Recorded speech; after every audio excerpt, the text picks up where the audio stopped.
touch that dial. It's a pop quiz. I know. Okay, you ready? Turn it over and start now.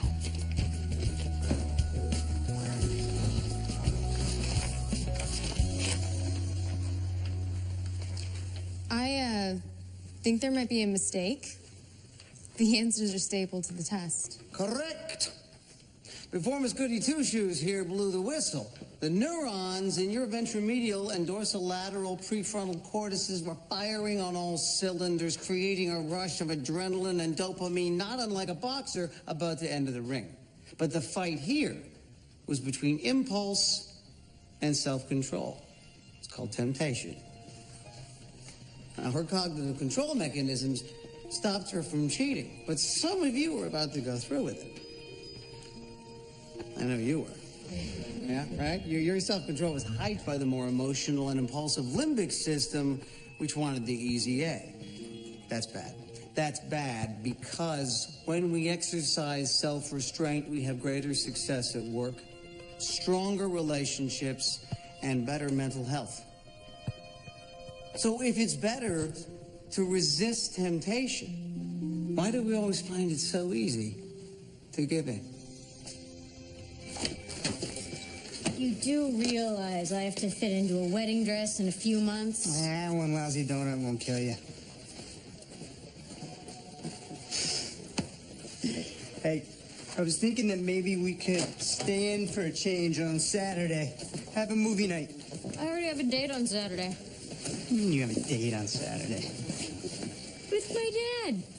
The Blackhawks game, playoffs, second row, center ice. Forgot. Moretti. Yes, sir. I have interviewed every witness. I have combed through the forensics. If there were any strong leads, I promise you I'd... Yes, sir. Trouble? I have to go tell the Pavel family why we haven't solved their daughter's murder yet. We really appreciate you stopping by, Agent Moretti. Yeah. This last couple of weeks, not hearing anything, it's been hell.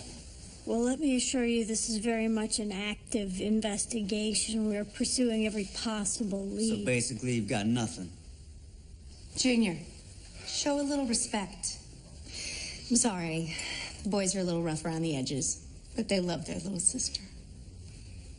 She was an angel. Yeah, and they got her killed and thrown in a ditch. Junior. Now, what about that video online? You're not looking into it as a possible lead? I wasn't aware of any video. You want some popcorn, Doc? Why would I want popcorn?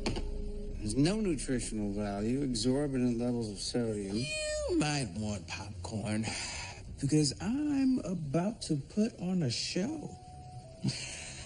I've been studying up. Tactical positions, back rank in games, mating nets. I even added the Fianchetto to my repertoire. Not interested. Oh, why not play? Max is just trying to connect. Have some fun. Giving a chess tutorial to a rank amateur is not my idea of fun. Oh, you're just scared. Mm-hmm. And you should be. I mean, your positional play is so weak, it needs to hire a personal trainer. Are you chess trash-talking me? Why? Can't handle the heat? Yeah, Daniel. Maybe you're worried that he'll actually beat you. Fine, one game, but you were digging yourself a hole over here. Oh, yeah, a whole lot of awesome, Doc. Your inevitable humiliation will have to wait.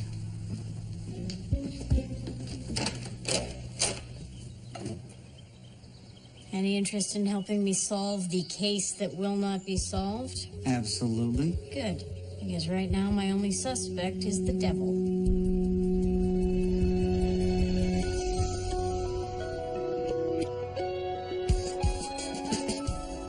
Victim is Sylvie Pavel. She's a Stanford grad. Her father owns a successful flooring company in Glenview. Sylvie was the idealist of the family. She worked for an inner city charity called NRP. What's that? Neighborhood Relief Project. They did anti-gang work, job training for ex-cons. They handed out microloans. Sylvie was doing outreach for them in Albany Park when she went missing last A month. rough part of town? Yeah, dealers run those streets. So you think it's drug-related? Don't know. But a week after Sylvie went missing, her body turned up across state lines under a bridge in Marquette Park, Indiana. That's why the FBI got called in. Horrible. Cause of death? Massive trauma to the head, chest, and abdomen. No fingerprints, no DNA, no murder weapon. We don't even know where she died. Okay, so where does the devil come in? Oh, Shaitan! The archfiend! The beast with no body! I killed Sylvie! Put her body in the ground and her soul is mine now! Sylvie's boss, Elena Douglas. She and her husband Richard run the charity. We vetted her at the outset of the investigation, but she and Sylvie had a great relationship. There was no reason to seriously suspect her. Uh-huh. Except for the acute psychosis. Elena had no history of mental illness, but then a few days after Sylvie died, she was hospitalized with psychotic symptoms, diagnosed with schizophrenia. Uh-huh. Now she's a suspect. She is the only lead that we have had in weeks. Could you just talk to her? Tell me what you think. Okay. Okay, what hospital? Actually, her husband had her discharged. He was upset that she wasn't getting better. She's at home. You can't come in. I'm sorry, but Elena's resting.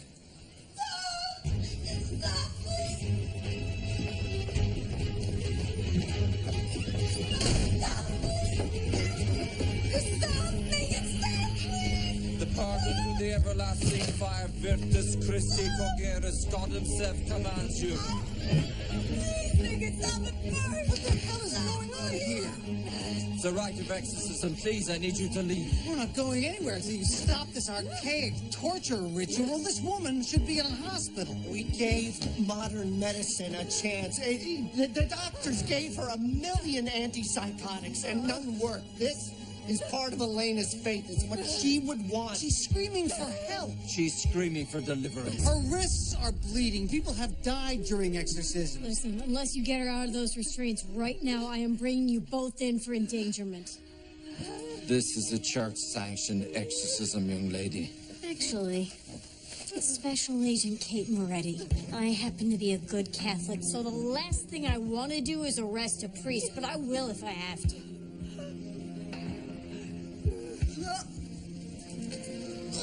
You're giving Satan exactly what he wants. There is no Satan. This woman is suffering from psychiatric symptoms, hallucinations, delusions.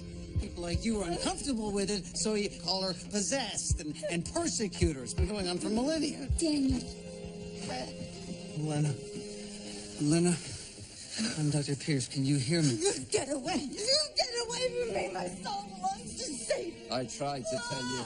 Will you get them out of here? Father, please.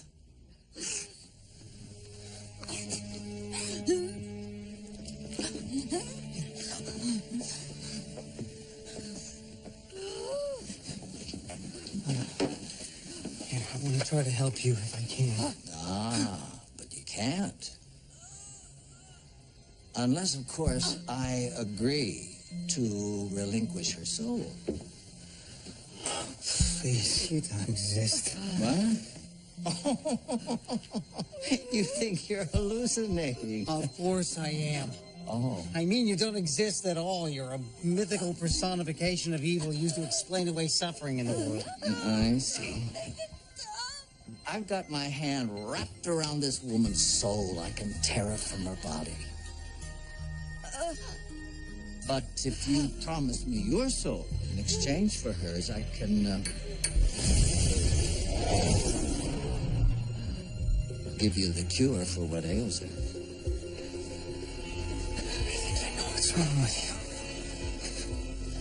you? Could be a teratoma, which is a kind of tumor. First they say schizophrenia, now a tumor. Richard, let me finish my work. Teratomas are rare, but if it's ovarian, it can cause a kind of encephalitis, which is often misdiagnosed as schizophrenia. That would explain why the antipsychotics didn't help. Remove the tumor from her ovary and her brain function may return to normal, but you have to let me take her back to the hospital. Okay, fine. I'll call an ambulance.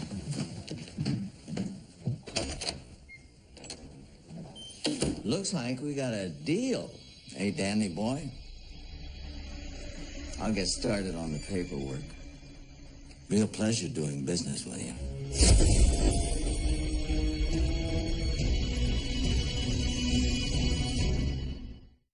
Teratoma comes from the Greek word teraton, which means monster. This particular monster was wrapped around Elena's left ovary. Oh, my God. Yeah. Teratomas are made up of cells from other organs. You can see the hair, the teeth, some grow partial hands, eyes, even a rudimentary beating heart. But the real culprit here is invisible. Elena's teratoma caused antibodies to target NMDA receptors in her brain. That led to her psychotic behavior, her memory disturbances, and the belief that she killed Sylvie. For her, the symptoms manifested as religiously based delusions. Divine providence brought you to Elena. Thank God you came along. So you admit this has nothing to do with the devil? I'm not a Philistine, Dr. Pierce. I pray this surgery has cured Elena's suffering.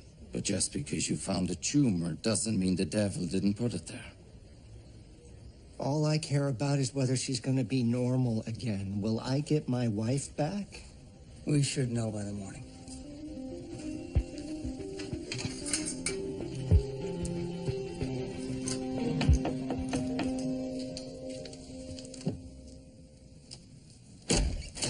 Father Pat, do come in. Sorry to bother you this late, Katie. Haven't seen you at confession for a while. That would probably be because I have nothing to confess. Oh, really? So it's not true that you got a little surly with a certain Monsignor this morning? Boy, you guys trade gossip faster than Perez Hilton. And no, for the record, I did not get a little surly with anyone this morning. I was just doing my job. Well, maybe. But remember how I told Donnie that I would pull a few strings to get your original marriage annulled so the divorce wouldn't count and you could get hitched at St. Mary's, right? Yeah. Luck of the Irish, Monsignor Norris is the guy I was going to pull those strings with. Yikes. Yeah. So suffice it to say, you and Donnie are off the church calendar and your annulment is on a slow train to Siberia. Look, Donnie really has his heart set on this. What do I do to fix it? Kate, I've known you since kindergarten. Pretty sure you're not going to like it. Look, as long as he doesn't expect me to slink over there with my tail between my legs, make some sort of big formal apology. He wants a formal apology. Son of a... Biscuit. It was a miracle. Elena woke up lucid. She's still weak, but she's the same woman she was before she got sick. Are you the doctor that diagnosed my tumor? Yeah. Do you remember meeting me yesterday? I'm Agent Kate Moretti. Do you remember me? We spoke after Sylvie disappeared. I wanted to talk to you again because you said some pretty crazy things when you were sick. Richard told me. That's why my lawyer's here. Brandon Voss. You said that you were possessed by Satan and that you killed Sylvie and buried her body. I was not possessed by Satan. Of course not. But I did kill Sylvie. Tell me what happened. I had been hearing voices. They told me that Sylvie was evil, the cause of all of my suffering. And that night they told me to get in my car and go find her. finally saw her in front of the client's apartment. And the voices told me that she was a monster and that I had to destroy her, so I hit the gas pedal and I ran her down. But they didn't stop. They told me to hide the body, so I put her in the car and I drove to Marquette Park and left her there. I'm so sorry. We're obviously pleading not guilty by reason of insanity. And Dr. Pierce, I assume you'll be testifying on Elena's behalf. I did not see that coming, did you? When you interviewed her the first time, did she seem stable? Yeah, but like I said, it was a short meeting and we didn't really think of her as a suspect. See you soon. Excuse me a minute. Monsignor. I'm happy to see you here, actually. I wanted to say that I am sorry if there was any misunderstanding yesterday. I meant you no offense. I was just doing my job. An apology with an excuse is not true repentance. Monsignor, I'm trying here. My child, I've taken confession for 25 years. I can recognize false contrition when I hear it. Okay, you know what? Fine. I am good at my job, and frankly, I only did what any decent agent would do. But you've certainly made your true feelings clear.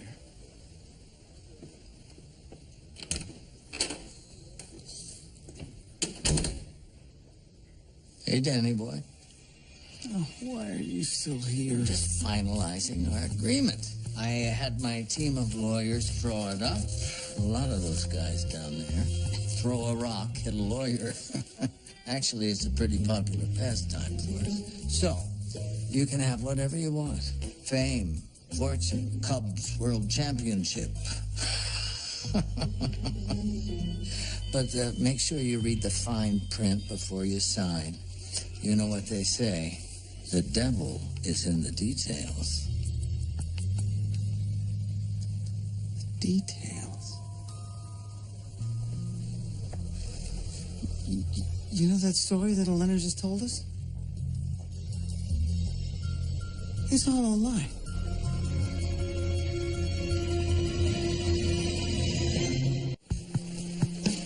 The antibodies created to fight this kind of tumor wreak havoc with a lot of brain functions, particularly memory. Teratoma patients almost always have some form of amnesia. So if Elena really had been psychotic at the time of the killing, she wouldn't be able to remember all of the details she described. Maybe the lawyer coached her. Why coach a client to be strong on details when she was supposedly psychotic at the time? It doesn't make sense. Time out. Daniel Pierce is standing here telling me not to believe the crazy person? I don't think Elena was psychotic when she killed Sylvia. I think she's using the tumor she got later as a cover-up. So you're saying that she was sane one day and then institutionalized a week later with full-blown psychosis? Totally plausible with a teratoma. She could have had it her whole life and felt normal, but as soon as the encephalitis developed, her psychotic symptoms were triggered.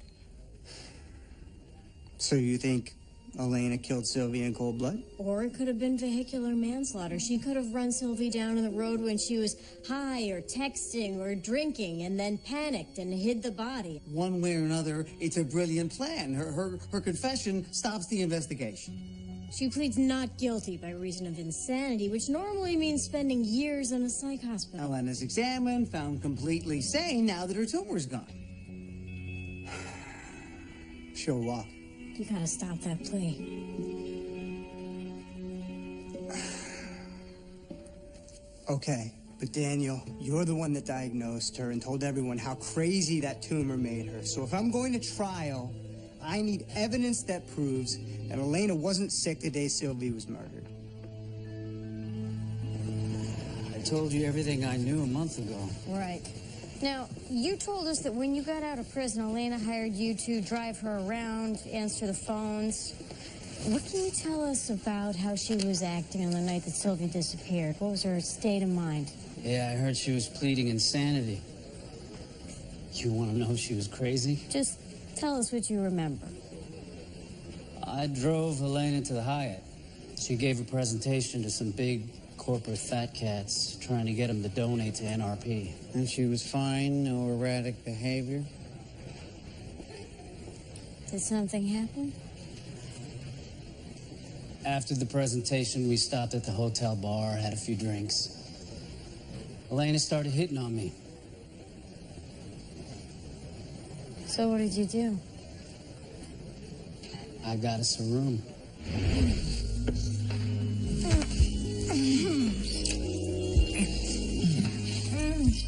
Elena, slow down. I don't want to slow down. Let's just get this over with. Whoa. Get it over with. I'm so sorry. This is not fair to you. I'm just trying to get back at Richard. For what? He's having an affair with Sylvie. What makes you think that? So I heard them having an argument in his office. What exactly did you hear? Sylvie said that, she couldn't keep it a secret, that she had to tell me, and Richard said no. That if I found out, it would destroy our marriage. It all makes sense now. And she must have been cracking up, right? That's why she was all paranoid about Richard and Sylvie. So you don't think that they were having an affair? Hell no. And I told Elena that, but she wouldn't believe me. She took off, upset. About what time was that?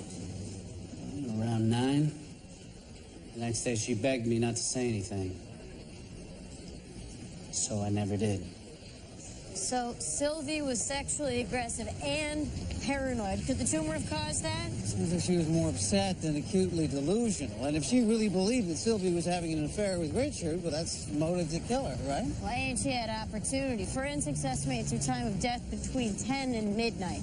So if she left the hotel at 9, that's enough time to go down to Albany Park to run her down. So maybe it wasn't vehicular manslaughter at all. Maybe it was premeditated murder by someone that knew exactly what she was doing. I'm gonna have someone pull the surveillance video from the hotel that night, but in the meantime, I need to talk to the Pavels again. Can I ask, were Sylvie and Elena having any problems at work?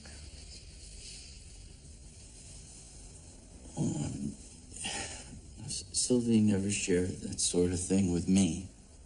I wish I had that kind of relationship with her, but I was always too busy trying to put food on the table. When she had a problem, she'd go to her mom. Why are you asking about problems? We're trying to determine if there was a motive involved. You just said that the woman went crazy.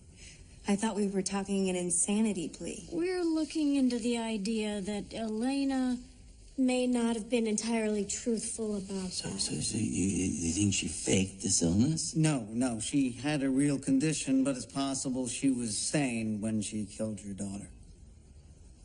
She murdered Sylvie in cold blood? You know, when Sylvie graduated from Stanford, I wanted her to work for me like her brothers, but, she wanted to help people. And look where it got her. Please, you make sure you get justice for our little girl.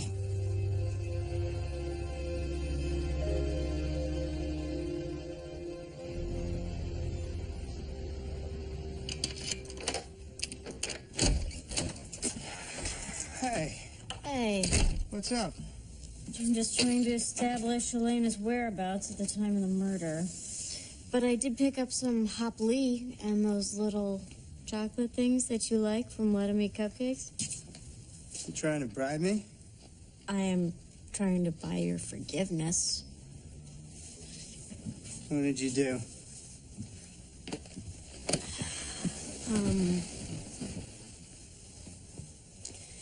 There's been a little bit of a hitch with the annulment. Yeah? Yeah. I thought Father Pat said everything was copacetic. It was. And then I made it a little bit less copacetic by pissing off the Monsignor. And now if I don't admit that I was wrong, our wedding isn't happening. And you don't think you were wrong? I know for a fact that I was not wrong, so how can I look him in the eyes and say that I was? Don, you know that I understand that a church wedding is important to Kate, you. it's fine. I would never ask you to sacrifice your principles. We'll book the Four Seasons. And we're good. Yes, we're good. I'll go set the table.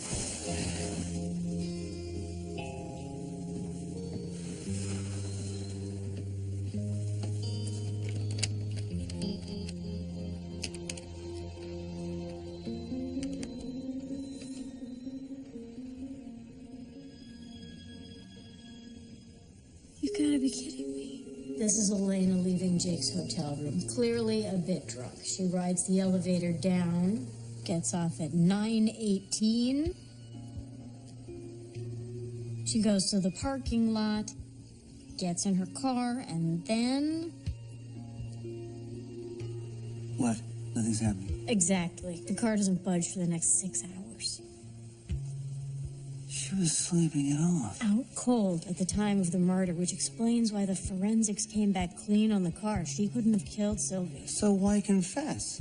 She's obviously lying to cover up for the real killer. Listen, Elena, you're a woman of faith. You know that confession is about unburdening your secrets. It's about finding absolution. Don't you want that? My client has nothing to confess. In fact, she's relieved to learn she didn't do this terrible thing. And since you have exculpatory evidence, drop the charges and let her go home right now. Actually, I think we'll charge her with lying to a federal agent instead. That and obstruction. Unless, of course, she wants to start telling us the truth. She wasn't lying, she was confused.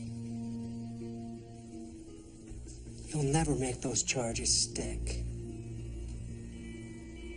Ross is right.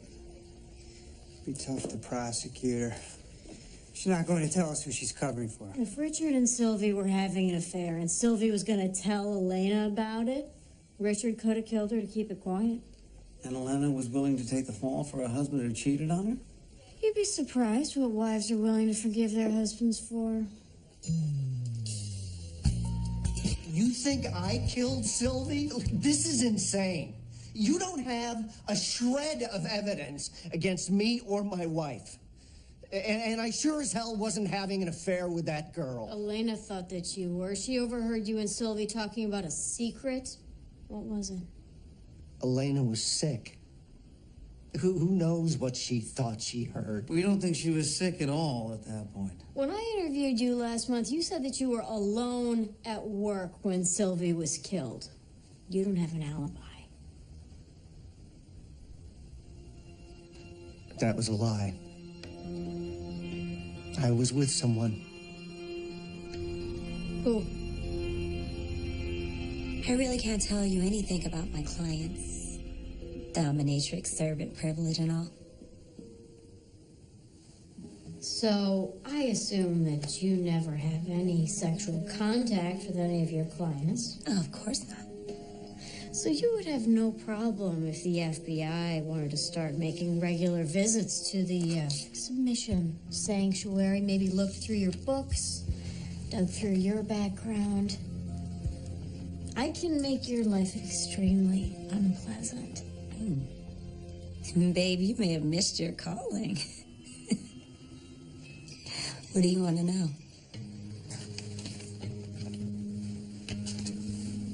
Oh, yeah.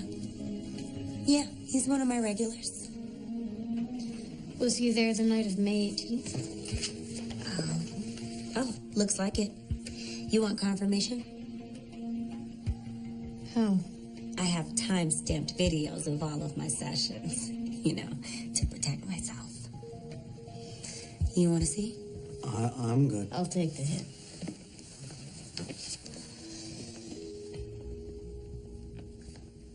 Delicious. God, I love this woman. One of my many minions. One of the best. Very imaginative when it comes to inflicting pain. Neil. Masochists pay her thousands of dollars to torture them. What, you still need more proof I exist? Thousands of dollars. Uh-huh. When you say that Richard was a regular customer, what does that mean in dollars and cents? Well, he sessioned about twice a week. Usually the SWAT spank and worship package. That's about $1,500. A week? An hour. Maybe I did miss my calling. That is one hell of a lot more than an FBI paycheck. If Richard went there twice a week, that's over $100 grand a year. These people work for a non-profit. So how is he paying for it? Well, if the charity's raking in that much cash, maybe he's skimming off the top. So the conversation that Elena overheard could have been Sylvie telling Richard that she was going to expose his embezzlement, not about some affair. That would give him motive for murder. Although, as we just established, he has an alibi. We've also established that he can afford to hire a hitman. I'm going to ask Donnie for a warrant for NRP's books.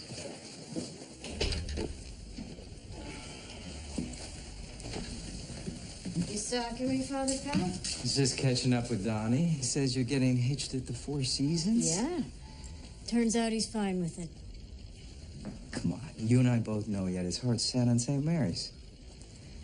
Katie, it's his way of atoning for the mistakes he made in your first marriage. You gotta let the man atone. Listen, even if I wanted to, how am I supposed to do that? I apologized to the Monsignor. He didn't accept it. Come on, Katie, this is Chicago. The Monsignor's old school. You know how it works. You do something nice for the church, he does something nice for you. This is a shakedown now? Feels like a shakedown. Call it an act of contrition. All right, the Monsignor cares about the church, okay? The collection plate's been a little light lately. We're holding an auction Friday night. Show up, buy something expensive. I don't know. This feels wrong. You know what I think? This isn't about Norris or your principles. This is about the tomboy that I knew back in the playground who hates the idea of standing in front of the altar at St. Mary's in a big poofy dress. Okay, so what if I do? Well, then Donnie's got to sacrifice what's important to him because you're just not willing to sacrifice what's important to you.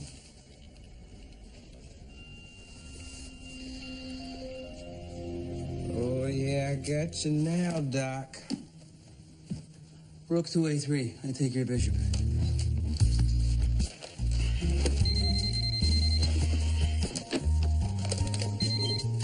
Dr. Pierce's residence. Doc is Kate. Sounds important.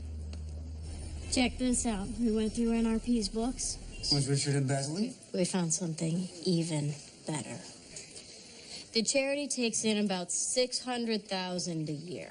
300 of that comes from corporate donations. The rest is from individuals who give through PayPal, check, or good old-fashioned cash, which accounts for $10,000 a month. Until last February, when cash donations spiked to $300,000. Corporate giving stays the same and cash goes up 3,000%? Mm-hmm. And then all of that new money is cycled right back out to hundreds of new microloan recipients. I'm betting they don't even exist. This charity's a front for a massive money laundering operation. Don't you just love the hypocrisy?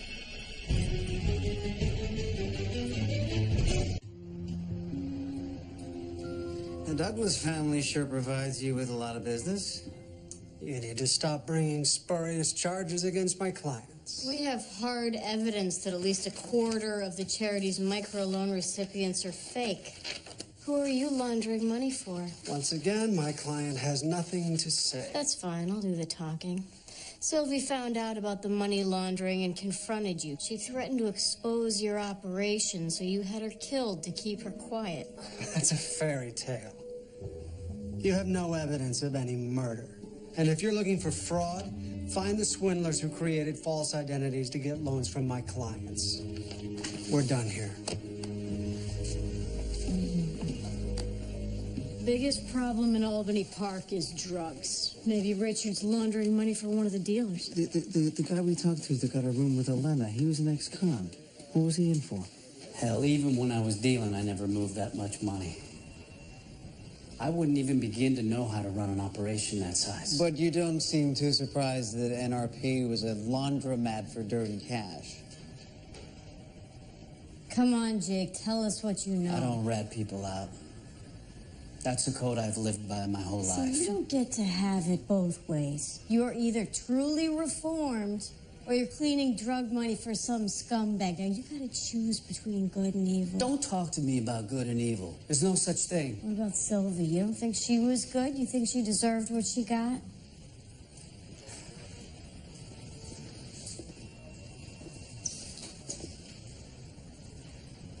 Look,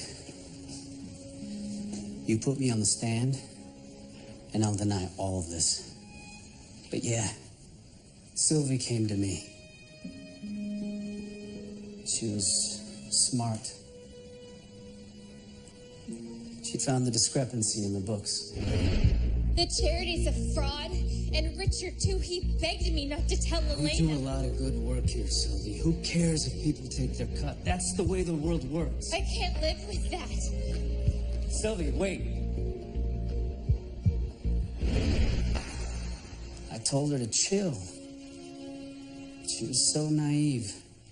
She said her father had donated thousands of dollars. She had to tell her family the truth about NRP. I told her maybe that wasn't such a good idea. Why not? Because she'd find out something she didn't want to know. Every couple weeks, I'd see Richard get a late-night cash delivery. And the guys dropping off the money, they were Pavel's sons.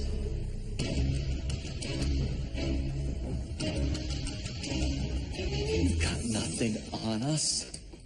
We've got deposit slips, wireless transfer receipts, and reams of account data, all proving that your dirty money was washed through the charity and then deposited in a secret account in the Caymans. Now, I'm guessing that you didn't make all that cash installing laminate flooring. So, what was it?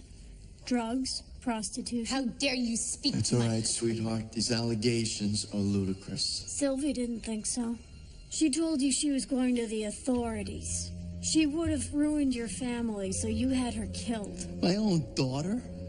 You know what? You're crazy. I love Sylvie. I wouldn't hurt my own daughter. You know, I'm not saying another word. I want my Oh, lawyer. that's right. You're represented by the same firm that employs Brendan Boss, the lawyer who entered Elena's insanity plea, only he wasn't looking out for her interests. He was protecting yours. So, how'd you get her to confess? Did you threaten to kill her too? Come on, let's go. It's gonna be all right, honey. It's gonna be okay. Don't worry.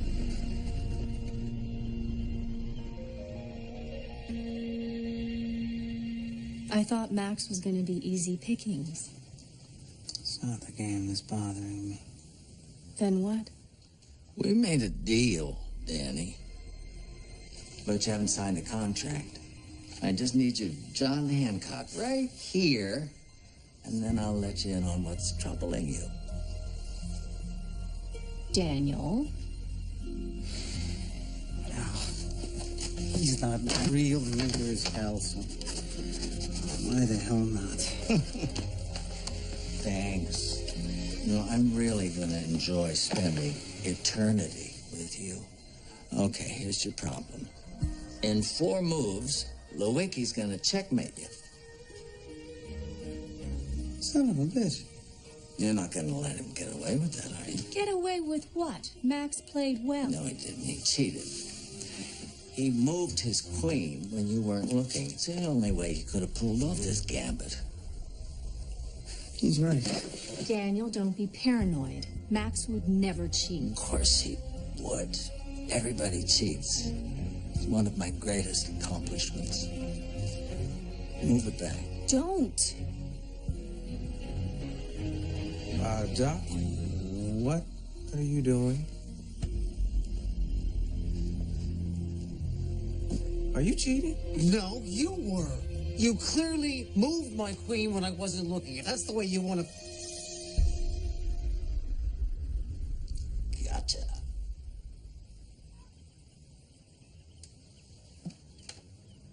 So little confused. Are you okay? Yes, I'm fine. And put my queen back so I can take your knight. Yes, the queen. She can take out any piece on the board. I gotta call Kate. Why? What's wrong? We're wrong. John Pavel didn't kill his daughter.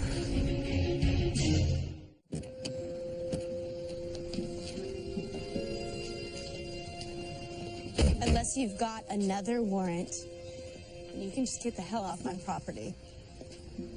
You're very protective of your family, aren't you, Mrs. Pavel? Ironically, that's why you killed your daughter. That's preposterous. The last time I was here, your husband was pretty broken up about Sylvie, but you were calm. He was particularly grief-stricken that he hadn't been closer with her. You're the one she always talked to when she had a problem. That's why when she heard about the money laundering, it wasn't him she went to. She came to you. And when she told you she was going to go to the authorities, you sacrificed her. Your only daughter, to save the rest of them. That's a lie. Pavel, we're impounding your car. We're also pulling repair records from every shop in the state. We're going to prove that it was you. So tell us what happened, and maybe I can talk to the U.S. attorney about a deal. You and your husband would go to jail, but your sons could get probate.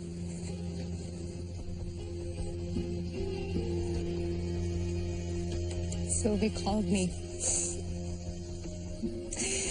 She was ranting about the charity being a fraud and talking about going to the police. NRP is just a giant front for money laundering. I have to tell the police. Don't get involved, Sylvie. What? No, I can't just sit by and do nothing. Well, you have to. Why? Mom? Mom?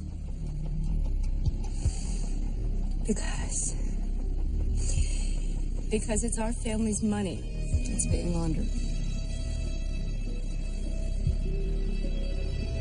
That's not true. Did you really think that a flooring business supported our lifestyle? Your education? Grow up, Sophie. Where does the money come from then? Drugs?